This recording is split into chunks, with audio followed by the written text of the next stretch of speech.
Dollar तारीख की बुलंद तरीन सतह पर पहुंच चुका है।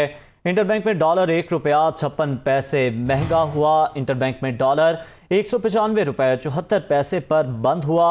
नई हुकूमत के दौर में इंटरबैंक में डॉलर 12 रुपये 81 पैसे महंगा हुआ है।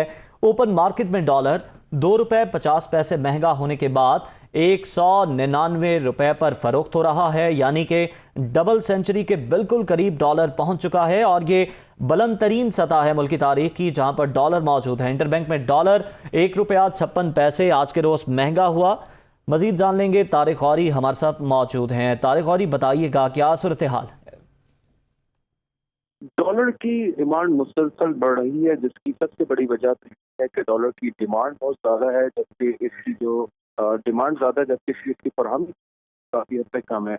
इसका सबसे बड़ा रीज़न हम काफ़ी हद से बात कर रहे हैं कि IMF के साथ मुज़ाकरात हैं, ऐसे मुज़ाकरात अब होने जा रहे हैं। हुकूमत की से जो शर्त लगाई गई थी, जिसमें सब्सिडीज़ का खात्मा था, पेट्रोलियम मसनूआत और जो इलेक्ट्रिसिटी के फर्ज का खात्मा करना था और टैक्सों में इजाफा, तो हुकूमत ने ये डिसीजन तो नहीं लिया है, जिसकी वजह से अब ये जी ठीक है, तारिक हमारे साथ ही मौजूद रहिएगा।